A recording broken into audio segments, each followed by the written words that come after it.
Okay, so here, this is gonna be late night CJs and Six's First watch. first impressions and this is my second watch, and I've noticed. I don't let them talk first. Let them talk first. Anyways, I'm Omega Zero. I am late night CJ, aka Sweet Daddy. Wait, in the streets. Say, man, don't be interrupting my Sweet Daddy in the streets. Before I introduce myself, doesn't that make it your second impression, Kashmir? No, this is me gonna turn the movie a new a-hole. Let's go. Well, let's get it. Okay, let me ask these questions. Yes. What did you think of the movie overall? First impressions. 6. Go ahead. Yeah, I thought it was okay. Man, that is a generic answer. Man,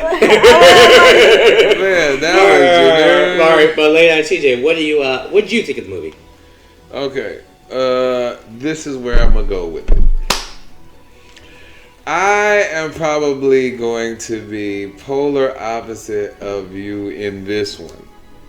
Not because I don't fully agree with you or fully disagree, because we talked off air first. But I will say this. Being that I have not seen any of the other Mortal Kombat movies, I don't have anything to juxtapose it to. Is this a life-altering movie for me? No. But I enjoyed myself. They sprinkled the comedy in there enough to keep me going, because I'm not gonna lie, there was a couple times I low-key was about to check out. Because it was like, all right, let's get to it. We know what this is about. Let's get to it. Let's get to the antics. But on a scale of 1 to 10, now we'll go into this a little bit deeper, but on a scale of 1 to 10, life-changing, 1 being trash, just boo-boo, basura, I give it a very powerful, and I'm hard on movies, a very powerful 6. What about you? 6. I'd say... If you were to rate it on a scale of 1 to 10, kind of similar to what Late Night CJ was, what would you rate the movie as? I'd say, like... Did you at the very least enjoy it? Yeah. Did you have problems with it? Or? Well, I liked how Kano was pretty funny. Okay, let me... well, we'll get into that spoilers, but, like, how would you rate the movie? Because you had, like, a very generic answer. What's the thing? 1 being trash, 10 being top notch. I'd rate it like a 6 or 7. So you still enjoyed it? Yeah, yes. It was an enjoyable movie, even though it had some faults. On my first watch, I gave the movie, if you were just kind of like getting it like a generic action film, stuff like that, I gave it like a 6.5. Okay. But if you were to just kind of pay attention with even if you had like no knowledge of Mortal Kombat as a series or as like movies or games, franchise and all that, I've been feeling like if you just paid attention, it drops down to like a 5. It's perfectly serviceable as like an action film if you just want to watch something. Okay. But here is me. Wait, hold on. Before you tear into it, let me ask you one question. Are you grading it on the movie being like an island, or are you grading it compared to the nostalgia of the other movies? No, here's the thing.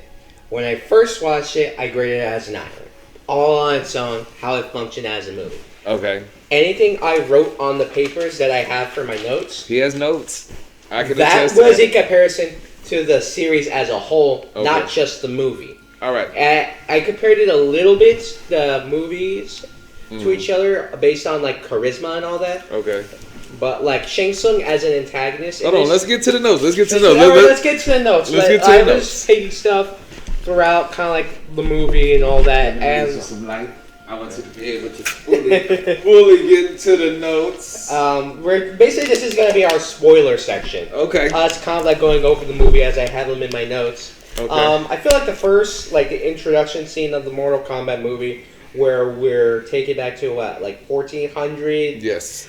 Feudal Japan. Oh, I say feudal Japan, but Japan. Right. Which in of itself is already a problem. Right. Because within the story, even though in the game Mortal Kombat Mythologies, even though it's a terrible game, it established that the whole thing, like the rivalry between Shiryu and Lin Kuei, has been existed for centuries, I believe, at this point.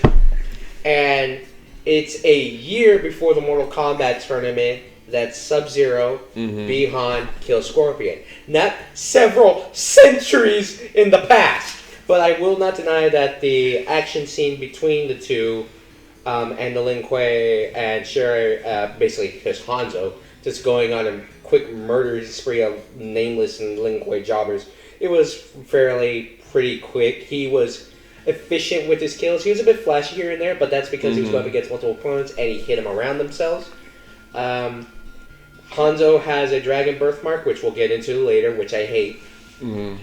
Hanzo speaks Japanese, Bi-Han speaks Chinese, even though he speaks both. I do like that, because one's based in Japan, one's based in China. Right. Which is accurate. Okay. I feel like in the intro, Bi-Han barely uses his ice powers, and I feel like he hurts himself when he uses it. I think where they were coming from with that one is showing remember how it went? Well, I'm pretty sure you got it written down in there, but I think that might have been him just adapting to them. He hadn't harnessed. Yeah, that's probably what they were doing for this movie. Because I'll get into it later. I'll make it quick. The dragon tattoos are the Hollywood executives' excuses for characters in Mortal Kombat doing all the stupid stuff they can do. Tell them how you really feel, son. That's why I feel like Bi-Han barely uses his ice powers. Bi-Han, that's his name. You said Bi-Han. No, I said Bi-Han. You misheard me. When he uses ice powers, it looks like it hurts him because it looks like he gets frostbite on his hand when he uses them. And then Hanzo, instead of hearing the screams apparently of his entire compound being murdered, he only hears his wife and one son, because he has a daughter in this one as well. They do that. Bi-Han, the fight between Bi-Han and Hanzo, very good, very well choreographed. I would say it's pretty good. I have really no problems with the fight, other than the end, where Bi-Han just kind of assumes Sub-Zero's... Bi-Han assumes that Hanzo is dead after stabbing him in the shoulder. Granted, yeah, he's lost a lot of blood at this point. So it's like, you're a ninja, you probably want to assume... I would probably go for a neck snap at the very case. Right. Where you go... And then afterwards, Raiden shows up, he has the kunai and takes away. But another problem I had, why does Hanzo just leave for the Nether Realm right away? Is he so consumed by revenge, he just you get a free pass into hell? Yes. That's what I'm assuming, that's why he's like, you, why specifically him? Why not anyone else that was murdered? Why not the Lin Kuei that he killed? Why not his wife and son? Well, maybe his wife, but not his son. Because he's special. Yeah, because he's special. Raiden shows up, takes the daughter, and we'll see that. We'll get into that later, because in this continuity, Hanzo has two kids, where he has one in pretty much every single version. Right. Then we jump to present day. Cole Young, he's this movie's punching bag and stand-in character, because Cole Young gets I believe everyone in this movie at least gets 2 kills. What was Kano's kill? He killed Reptile, but he only kills Reptile actually. Right. So almost everyone gets around 2 kills apparently, because Jax they get a kill. They get a kill. He killed that gnome's self-esteem. Yeah, Cole Young is defeated his first appearance. Funny. The dragon birthmark is brought up by Jax. Right. Because oh yeah, you have a birthmark. He's like, oh, it's not a birthmark. And I'm like, well, it is and it isn't. Because the dragon birthmark, again, is something put up by Hollywood, because he's like, they can't just have weird powers. Liu Kang unlocks his chi or ki. You know what? I'm going to say something real quick, and I'll let you get back to this. Six brought up something about Jax's arms real fast. Why did they give him them old weenie arms? He could have just made him like that, but he, maybe unlocked some special powers in him later. But they had him all with them little. Well, that's another problem I have, because we'll get into that later. The whole arms things with Jax, because if you saw in the trailer, because they spoiled this right, Sub-Zero freezes his arms and breaks them off. Right. And it's like, break them off something. What I don't understand is why do the Shaolin have access to the technology that allows them to replace their arms? Because Earthrealm has always been depicted as technologically advanced, more advanced than the other realms. Mm-hmm. So why is it that Sonya can like, all right, hey, can you take me back to Special Forces? She steals some arms, and that's why she can't carry all the big ones, because it would look too suspicious if all the best stuff is taken right away. Thus, she has to give him the weenie arms. Man. I just came up with that in like 10 seconds. Yeah. That's a better explanation than him just having it in a cutscene later. Man, they put them arms on it. It came with its own music. It was like... Another problem. We cut the Outworld after the Dragon Birthmark and him and all that. Why is Shang Tsung treated as the big bad? Like, he controls Outworld. He does not control Outworld. He is very deceptive. Like, no, but like, no, it shows him depicted as like, I am the ruler of Outworld, when it's Shao Kahn. They have multiple statues of Shao Kahn all around the place. Maybe he died before. They said that when they made this movie, they left a lot of loose ends untied to be clarified in later flicks. I don't like that. Well, let me phrase that. It's obviously gets people like me frustrated. Like, is all the stuff I have on here probably would be addressed in the sequel. To me, it'd be like it allows for lazy writing to do it that way. It's like we can come back and clean it up later. Just throw it in there. Yeah, because like you could have easily kept Shao Kahn and Shadows like, if we do not succeed, Shadows is like, if we do not succeed, it is not just your lives on the line, it's my life on the line. Mm-hmm. Like, because you can say my master will be upset with all of us if we fail. Right. And then people who know the series like, oh, he's talking about Shao Kahn. People are like, oh wait, this guy's in charge, but he's not top dog. Wait, so is Cole Khan in charge? Kolo Khan. Kolo Khan does not. He's just in the background and is just a cameo. Okay. But why would they have statues? Is somehow centuries old. Yeah. This doesn't make sense because he's still a human at the end of the day. He's a magical human. That's the thing. He's human at the end of the day. He just happens to have ice powers, which descend from Outworld, which is actually from Edenia, yada yada yada. But that's why it looks weird. Well, it's fantasy.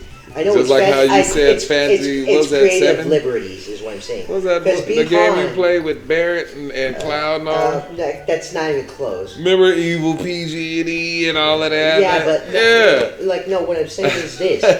Bi-Han is a normal human. His lifespan is not extended. It was 1400 feudal Japan. It's like, how is he still relatively the same looking? You could just say his descendant. Easy thing, say it's his descendant. Easy fix. Or you can say it's the first Sub-Zero, and you could just give him some random name. And then Scorpion swears revenge on anyone who shares his name because his mind's so focused on the name Sub-Zero. Bam!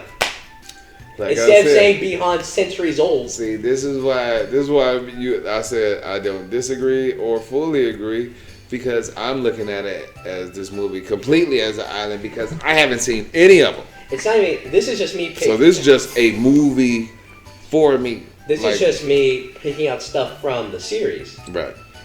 Moving on. Jax looks spot on. I hate the dragon tattoo. Sub-Zero's teleportation allows him to keep up with a car after his attack. By the way, Sub-Zero is the worst assassin after he got his powers. Because his ice power is like, it's June and it's snowing. It'd be different if this was in December. Like, oh yeah, it's snowing. I didn't hear anything about snow. Maybe it's just a sunstorm. Then you have Sub-Zero show up, and then therefore Sub-Zero's just a terrible assassin. Would he be able to make an ice sniper and then make ice bullets? So all this is supposed to be taking place on like an island where they're having the... Yeah, that's another thing. This Mortal Kombat does not actually have Mortal Kombat, the tournament in it. Mm-hmm. First one, the second one technically did. Mm-hmm. But that's one thing I don't like. Alright, so Sub-Zero, going back to the whole... See, I said that's one thing I don't like. It's like how they split. I think it would have worked better as like 2 hours and 30 minutes. No, bit too long. Endgame was 3 hours. Yeah, that was too long too. Titanic was 3 hours. Yeah, no one likes Titanic. What about Avatar? Which Avatar? The blue people. That was too long too. Malcolm X's movie was like. Alright, so. Alright, go ahead. Sub-Zero's teleportation is able to track them, which is weird because they go down the alley and they just drove all the way off and Sub-Zero's just there. Which you could get explained away by him being a ninja, ice powers. Right. He uses an old building to his advantage, and that's smart. He's a ninja. He hides away and basically strikes at Jax. Very stealth. Very stealth. Like Jax gets stomped in his fight and against Sub-Zero, which to be fair is kind of accurate, but also inaccurate because Jax in the old timeline in the comics was strong enough to go toe to toe with, I believe, Motaro pre-metal arms. Yeah. So that's why it's like, that's a problem. But then again, it also does make sense that it did look a little slim. He's basically just like, I feel like Sub-Zero is also very, very overpowered in this movie. You said. Granted, ice powers are in itself pretty broken, but he throws the gun so fast that when Jax tries to shoot him, he throws the bullets midair. So I want to say something. I said this in the preview about that. I said they're gonna go overboard with the CGI. Was it that overboard? That with the whole gun. Oh, we got the bullets. I just knew it was like the technology that they have now that they can make almost like unrealistic stuff look realistic. Yeah. And they teetered here and there. They teetered. Yeah. Like when the first fight scene with before dude was for his Scorpion. Hanzo. Yeah, when he stabbed him in the head and the dude's head started bleeding. I feel like the blood just went. It was like what? But it was. I'm talking about when he stabbed him on top of the head and it ran down his head. It didn't look like real liquid. It looked CGI. It looked like water. The way I look at it, it looks like they probably obviously it was like a stunt dummy. And like when he popped it, it exploded like water, and that's why it went down so quickly. But even the optics of it didn't. It looked like computer generated. It did not look like, okay, we have a bag of red corn syrup, stab it, and it runs out. Yeah. But anyways, I don't want to get off topic. Let's stick to the script. Going back to the fight with Sub-Zero and Jax, even though Jax, you could probably make the excuses stronger, it looks like Sub-Zero's faster. That's why he gets more hits on, even though he casually just kind of throws Jax. Which is crazy because Jax, in part 2, when they introduced Jax in the video game, he was super swole. Looked like he was about 275 pounds. This dude was relatively slim compared to the image. He's military. Right. You probably expect military. They just can't be like pure muscle. That's what I was thinking. I was like, that would have worked with the slowness. Like, he goes in for these. If he gets a hit on Sub-Zero, Sub-Zero feels it. Right. But because Sub-Zero is faster, he doesn't get as many hits. He gets much more hits in. He wears Jax down. Then he breaks. Then you can do that. So he's kind of like bulky with strong attacks, but Sub-Zero is fast and can attack quicker. Like a smaller fighter can get more hits in, but if a stronger fighter gets that one hit in, it hurts. Zangief. All right. Then we go back to Outworld. Right. Outworld's always hard to depict because, how do you mix multiple different realms, basically making this conglomerate of 20 or possibly hundreds of different realms, like intersecting universes. Basically, Melina not wearing a mask, even though she's supposed to pose as Princess Kitana. Therefore, she always has a mask and does not like her Tarkatan features in and of themselves. Because how's she gonna trick everyone if they know what she looks like? That is true. And am I bugging, or what? Did they make her black? They did. Who? Okay. It probably is the lighting, but she did look black. The hair. The hairstyle, that's why I even put that, some characters don't look like their characters. What do we call it? Androgynous, kind of? No, androgynous is where you can't tell the difference between, a male and female. If you were to take 6... How about racial... racial... Ambiguity. Ambiguity. Well, not really, because, Jade, even though having darker skin, looks traditionally like an Asian woman, even though she has darker skin. That's the name, Jade. Well, that we can get. That's a whole. That's another whole problem, but we're not going to get into here because she wasn't in the movie. Dark skin. Neither was Katana. Melina's supposed to look like Katana is the thing. That's kind of the Right. problem I have. It. She looks nothing like her, but then we don't see Katana in this movie. So maybe they'll make Katana look like her in the sequel. They might just have her play her. Yeah. Outworld didn't win 9 minutes by following the rules. False if you played the games. The only time that they really didn't follow the rules is when in the new timeline they entered, Shang Tsung basically hired the assassins to kill people, but they did them in the tournament, Right. not outside the tournament. I feel like Shang Tsung was just like this lingering character that didn't really Do anything. do anything. Him and Raiden. It was like, okay. I have that. Raiden is a useless tool in this movie. He claims he's an elder god, by the way. He's not an elder god. He's just a minor god from Earthrealm who's its protector. Oldest gods. No. Cole left his family at basically like a safe house because he didn't want to know. Basically, like, if they'll follow me, they won't follow you. Right, they're looking for me, not y'all. Yeah, which in itself is smart because he doesn't know if he can trust Sonya, which is fair enough. We find out that the dragon tattoo is transferable upon death. Mm-hmm. So if they die in this movie, guess who's not coming back for the sequel unless they bring him back in some stupid fashion? Like Kano. Revenants? Kano, because he gets his eye stabbed in, and you go like, oh, that's how he gets his metal eye. Yeah. Except the dragon tattoo transfers upon death, so that means Kano is dead. So unless they bring him back as a cyborg, Creative license, they'll bring him back doing something. Okay. Tie up loose ends in future movies. We have a reference to Nightwolf with the Matoka. What? That's his. It's part of the Native American. That's his tribe. Native American tribe. They're called the Matoka. People complain about the Osh-Tek. We have a reference to Kodokan, or it's specifically just like the Osh-Tek people. Right. I say Kano looks nothing like Kano, but he pretty much. I'm pretty sure the actor is good there in their role. He looks. Like I said, he has like the beard and kind of like the scruffy look. It's just kind of like the hair. Maybe it's the voice that throws you off. It's like the Aussie Aussie accent is not like a tough guy accent. It's just like with British people, henceforth. It's like you don't think tough guy when you hear those accents. Well, it depends on who's speaking on it, because I heard some people. Well, Jason Statham. Yeah, like if you've seen them like liberally cuss, it kind of comes off as much more tough. Because they actually are way more liberal with their cussing.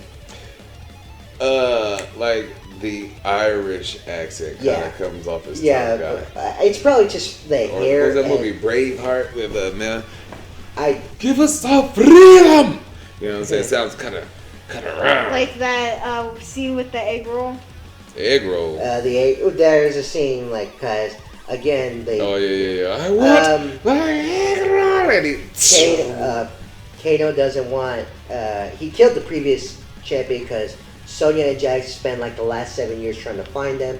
Jax killed the previous person who had supernatural powers, and that's why their whole squad is dead. I believe that's implying that's why they got kicked out of the special forces.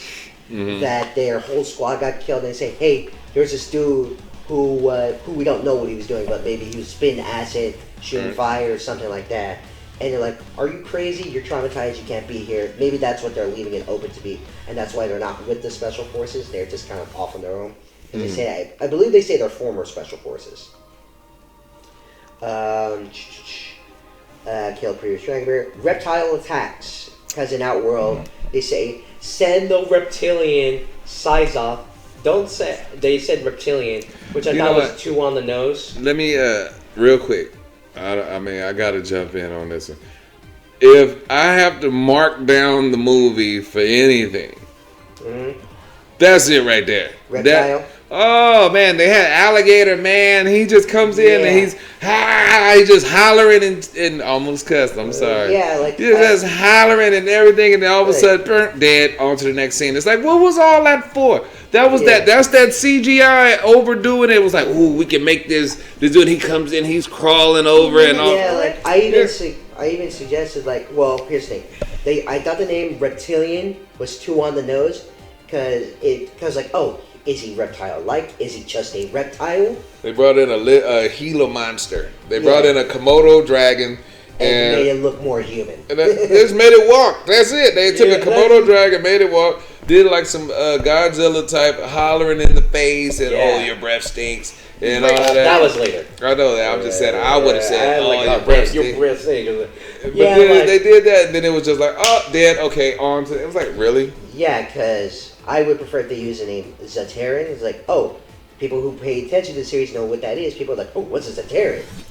But then the thing is like in the original game, if I'm gonna refer back to that, he had the same outfit. It was just green. Sub-Zero and Scorpion. So it's like he didn't even do any martial arts or nothing. It was just he came out, socked a few people, hollered in the dude's face. He was a typical movie monster. And then boom, it was like you could have left that out. That added nothing to the story. In the original game, like they made them look like the two ninjas due to limitations with how much they could fit. We know that. It's just like that's the whole reason he was a secret boss character. And like he accomplishes nothing in this movie other than establishing that Kano's pretty powerful. Because like, he punched through a man's chest or a reptile's chest that could withstand bullets, by the way.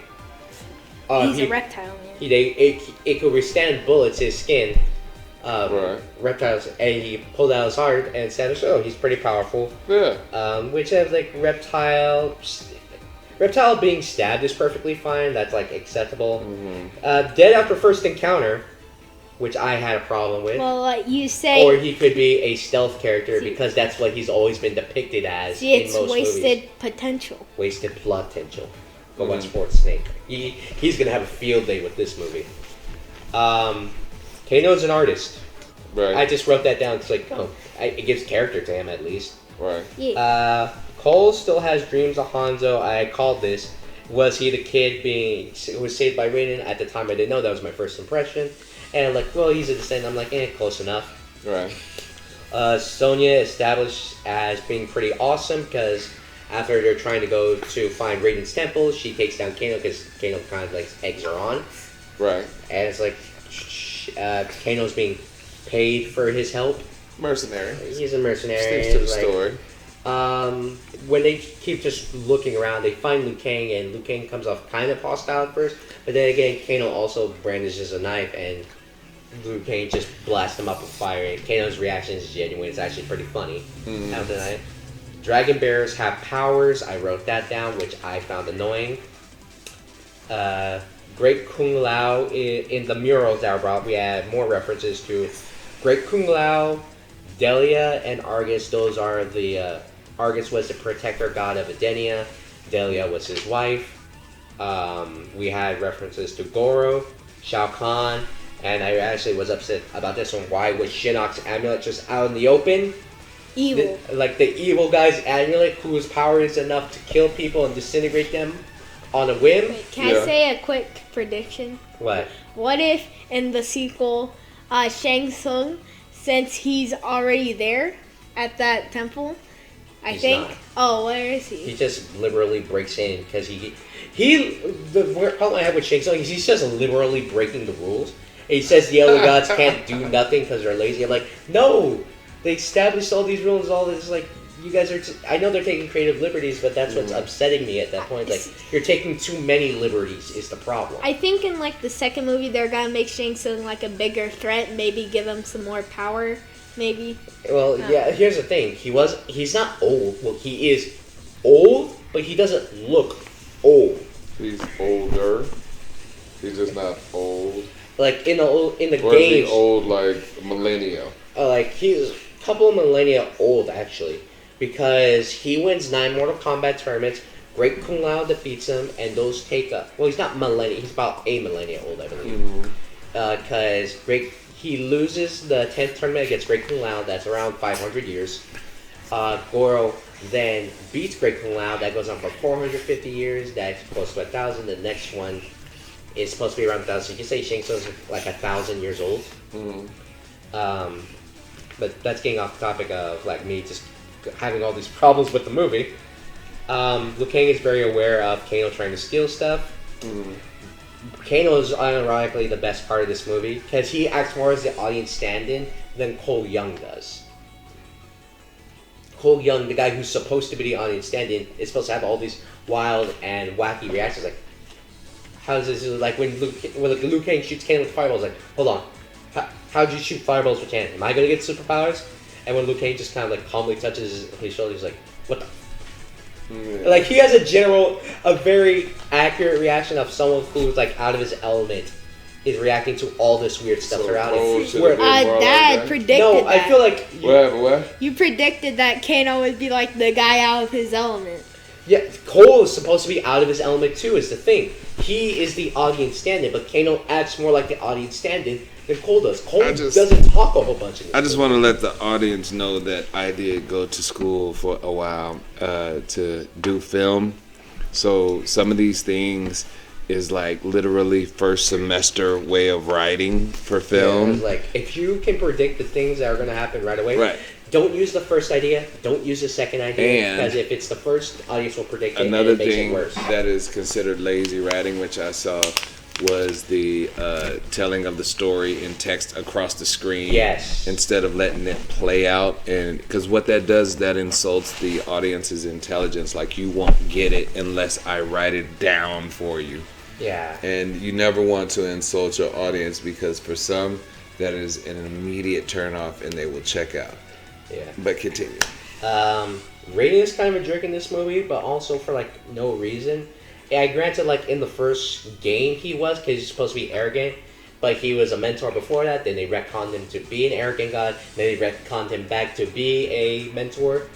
So Raiden's kind of a jerk. He explains like Cole's backstory to him, like, oh yeah, we have Hanzo's bloodline, you carry his sons. Like, yeah, apparently this is all I have to work with.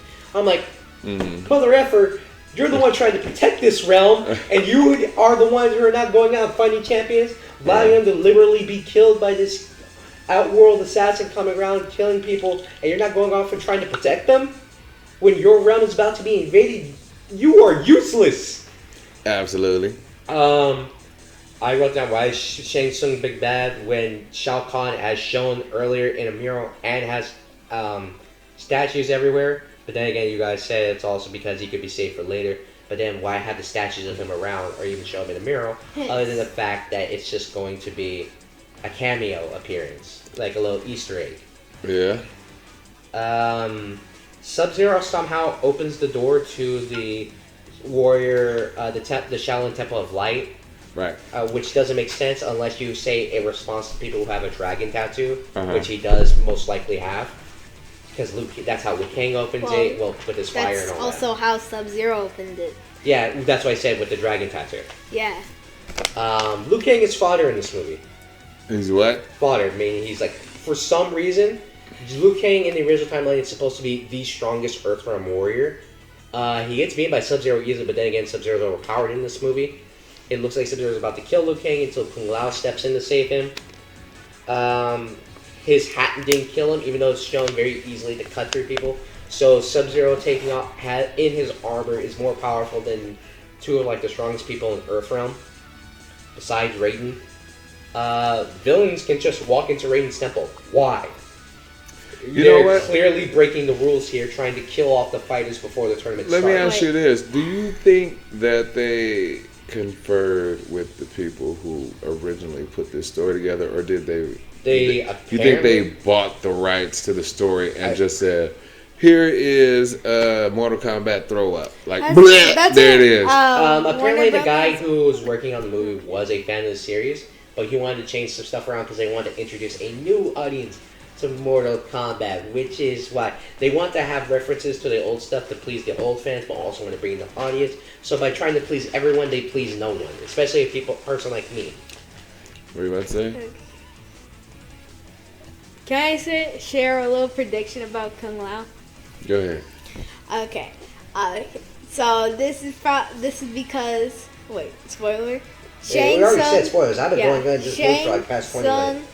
Has stole Kung Lao's soul, so maybe in the second movie they're gonna bring him back as a revenant, then have Kung Lao and then Liu Kang fight. Shang Tsung has never displayed the ability of reviving people. He's talking about like switch to him, like how he did in the game. He has little morph moves and all that. They'll probably do that. He could do that. That would have been fire. That's what they left out. They could have had the final battle instead of Scorpion versus Sub-Zero. We probably put that towards the middle.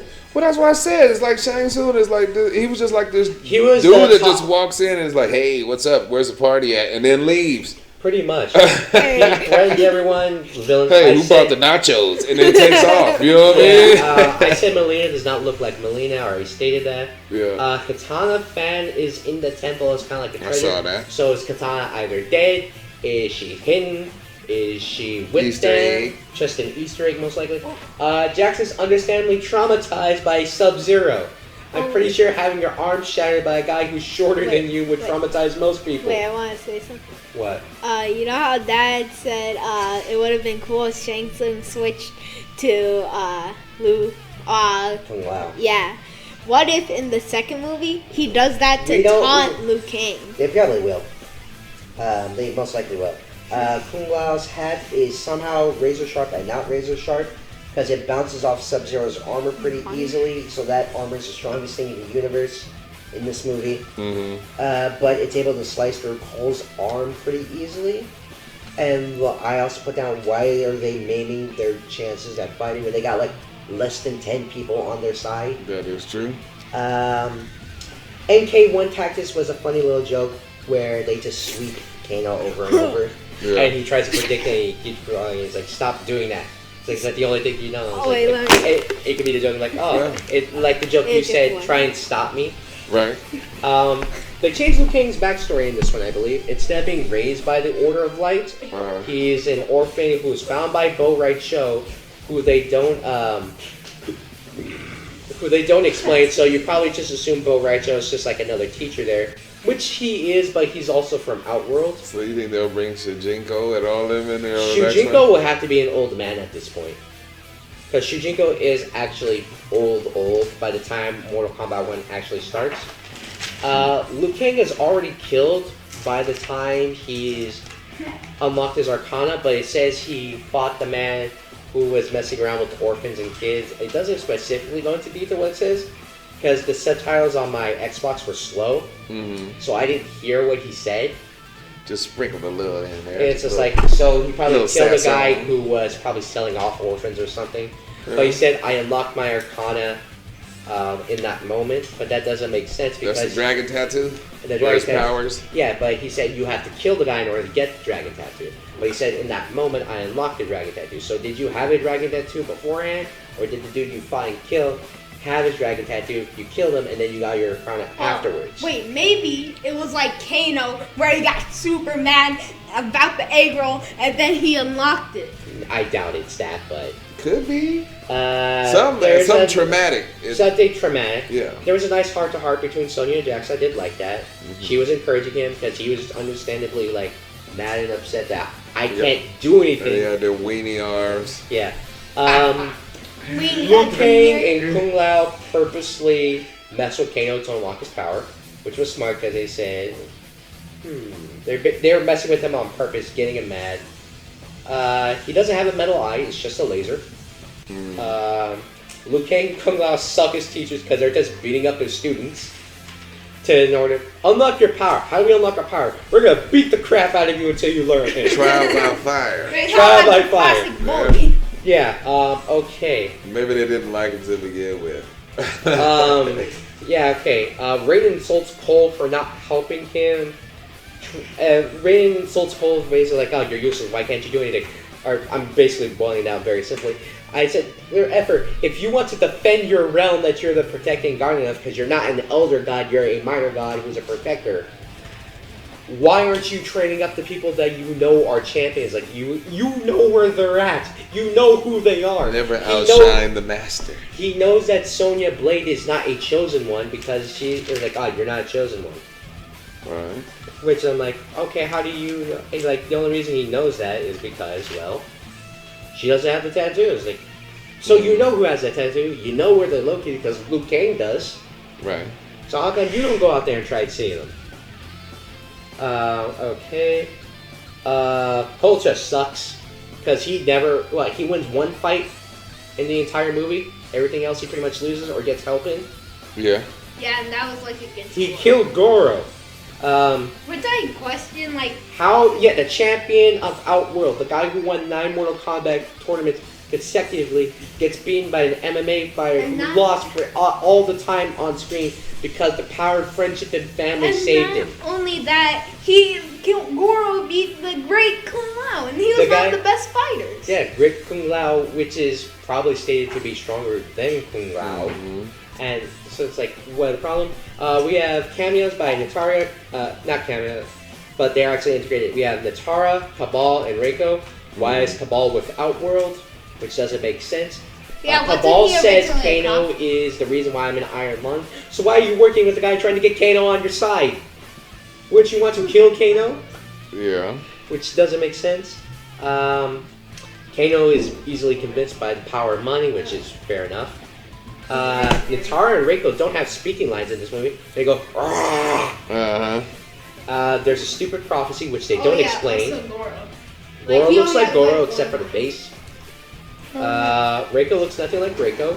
Natara is Shang Tsung's pet for some reason. They don't really explain it. It's like, isn't she beautiful? He treats her like a pet in a way. But she doesn't speak. She's supposed to be a vampire, but she has no lines. She hates Outworld. She just wants her own home realm back. No lines. Dead immediately after fighting Kung Lao. She doesn't even get hidden. She just dies. She tries to go in. Kung Lao summons his hat. She gets split in half, almost completely. Almost. It's like I would prefer if they split her completely in half. Like kind of like a reference to an older fatality. Oh, like where he takes off his hat and then like Slices them, yeah. Cole's powers are basically just Black Panther suits, so he's a human punching bag. like he was Yeah, like it's not even really a Black Panther suit because it's not like he's absorbing the force of the blows, channeling it back and exploding it out. He does that once, and he gets a tonfa stick and a bladed tonfa on one side, and he's able to kill Goro, who is the champion of Outworld. Goro's a pansy in this movie. He's fodder. Okay. Jax gets an upgrade to his arms trying to save Sonya. He went from his weenie arms to his generic look. When Sonya's almost dead, Kung Lao dies. I called it. I almost woke up my mom saying I fucking called it. Yeah. It's like the reason he's not showing up in trailers is because he's gonna die in the movie. If a hack writer like me can notice that, that's the first thing I notice. Like he's not in the trailers as much, he's going to die. Yeah. I also should point this out. Kung Lao is apparently the strongest warrior in the Order of Light. In every single version, Liu Kang is. He's like the top dog in every single version, and Kung Lao is obviously jealous of him most of the time. Yeah, like especially in its Revenant form. Not even the whole Revenant thing, because they're supposed to be working together. Stop bringing up other stuff. I'm trying to explain it. I'm going off on a tangent and like you keep interrupting. Nice touch is Liu Kang gets his headband from Kung Lao's hatch.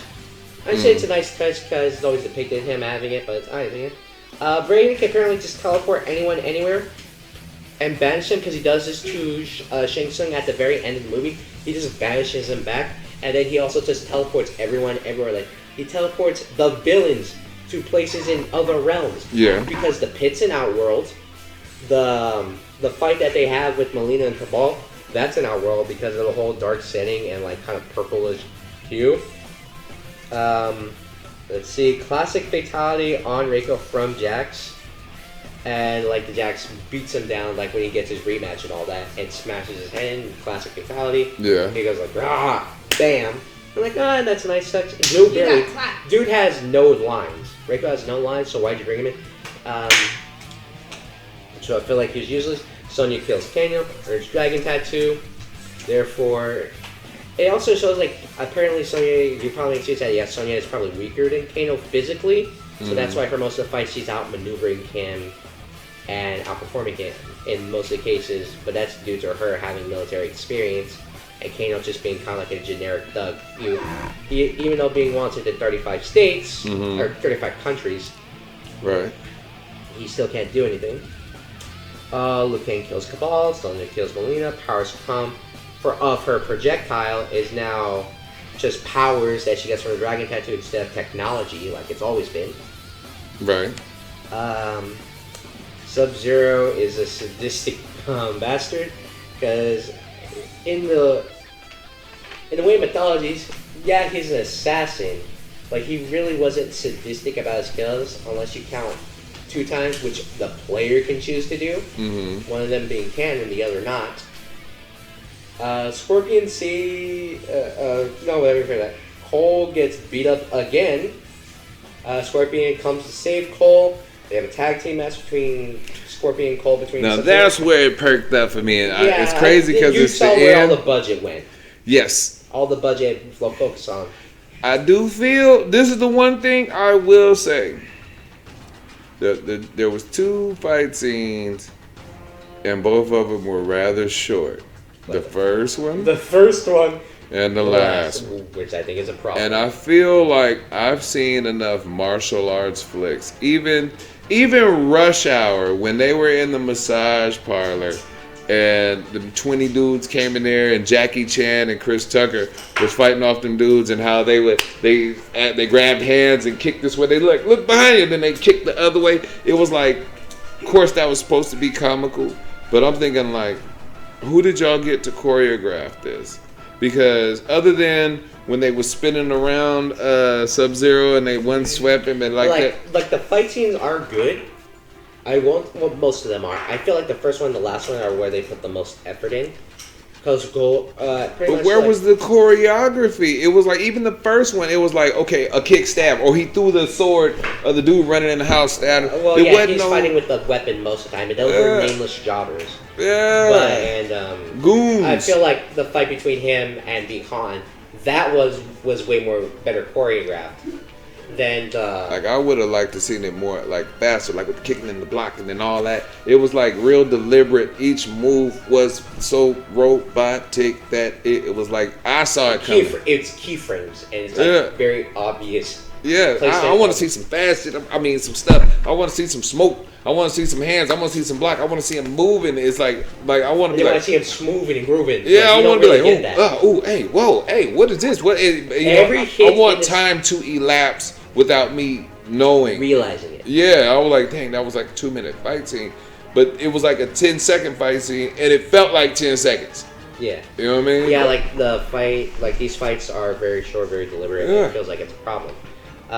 We get a classic fatality, classic in air quotes, between from Scorpion on Sub-Zero. Yeah. And I would have preferred if Sub-Zero, he just inserted the whole body, took off the whole mask. You see the skeleton face, because you only see that twice. Like his skin starts to burn up, right? And when he's about to leave, where it just turns into skeleton. I would prefer if he just pulled back the hood, add the mask all in one flow.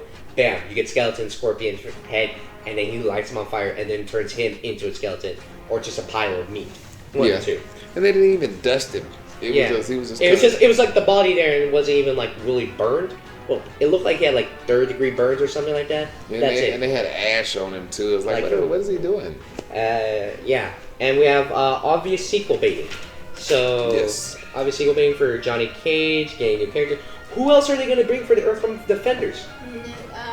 Noob Saibot, you can't do that. He fights for another round. You have Johnny Cage. You bring Kenshi. Meat. You got Kenshi Meeks from Outworld. I know. Johnny Cage. Yeah, they say. You get Stryker. You can probably get Stryker. Yeah, Katana. She's from Outworld. She can't fight the tournament. If she wins, it would be for Outworld. Baraka. Outworld.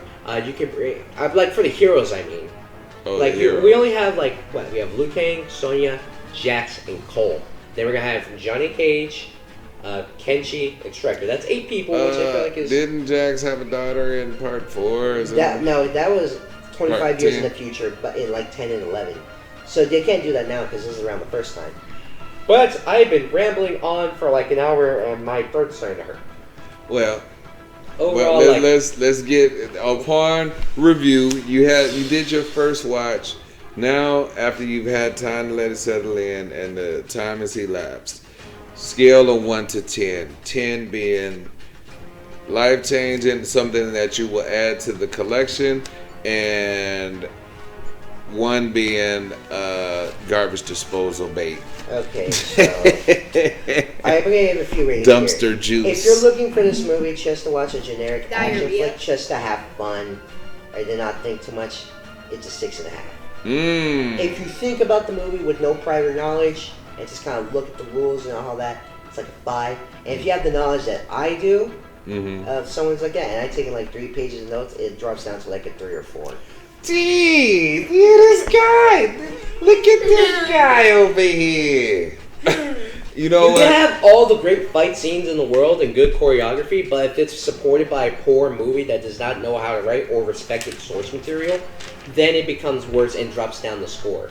You know what? I think there's only been like maybe 1 or 2 movies that have taken such an extended hiatus and was able to come back with something that the people received, and that was the movie Creed. What about Shrek 2?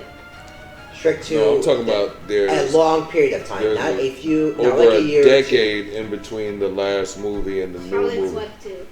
Sir, Did anyone actually look hyped for that? what I'm saying is Creed, you know, people actually got behind that one, considering that the last Rocky 5 came out in, I believe, like the late 90s or early 2000s, whatever it was. It was a long time in between, so there was a long Like time 2016, I think. when Creed came out. Yeah. Something like that, but the last Rocky 5 was like in the early 90s with Yeah, Tommy so Gunn and all of that. Yeah, it's a long period of time. So, you know, so that's kind of like my barometer if I'm going to use that.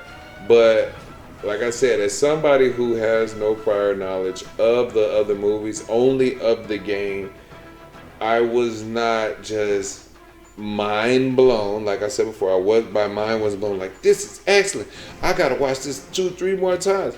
But will I say it was boo boo?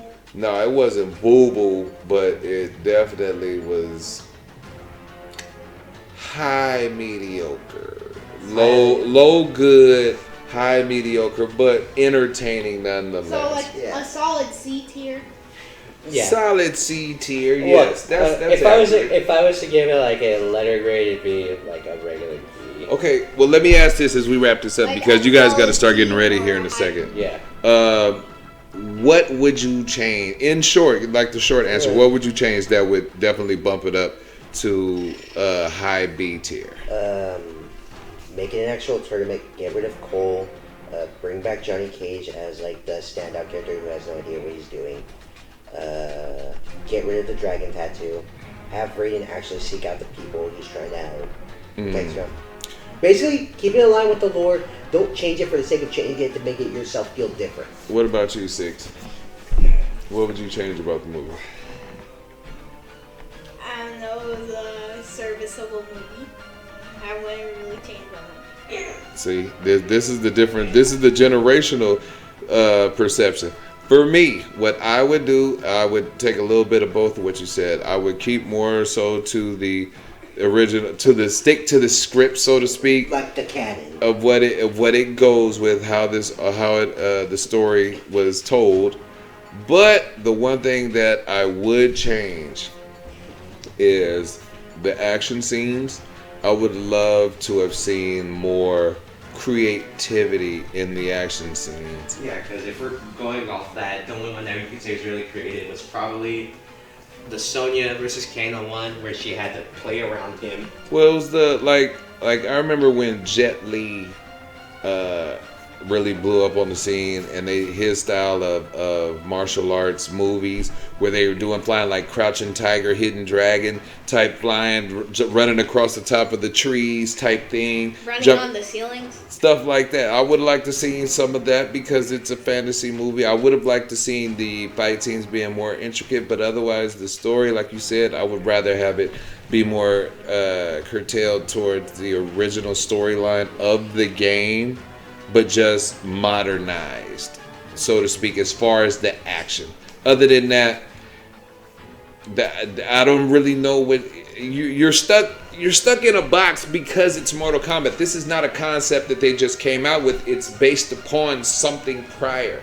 So they're gonna be stuck in certain avenues. But then when they tried to crowbar other things into it that did not go with the original story, it's like it just seemed out of place at times. You're franking sometimes. the dragon tattoo that's crowbarred in. not being, it's not like you can't just be skilled enough like Sonya Blade, who's a very obviously skilled warrior, and Jax is very obviously skilled warrior. No, you have to be chosen, because you have to be special. Or you can just die from some schmuck who slits your throat. Because Kano's obviously not a trained fighter, he's just strong and a brute. Okay. But I'm going to have enough time recording all my gameplay footage as is, because we're almost at an hour at this point. So, any final thoughts? Any other things? Let me think. What? I got less than 5 minutes here. Hurry up, speak your mind. Any final thoughts? No? Okay, good. Alright. Second one, for me, I'll tell you like this. This is definitely a popcorn and nacho movie. Definitely, it was worth the time sitting down with my kids, watching the movie, enjoyed it enough. It was bigger than just the movie, but like I said, minor changes, everything like that. I enjoyed it enough to sit through a plate of nachos and some popcorn. Yeah, so with that, everyone, that's us having the first impressions of my family here, and me ranting for over half an hour about a movie. Loved it. That's something I have actually one last had. idea. What? For the sequel, they could have, what was his name? The younger brother of, Sub-Zero come and say he wants revenge, but then he learns what actually happened. Then he's a big guy. They're gonna probably do that. I like that. They already did that. Yeah, I like that. But with that, everyone, my name is Omega Zero. I am Late Night CJ, aka Sweet Daddy in the streets. Catch you guys. I am 6. Catch you guys later. Bye.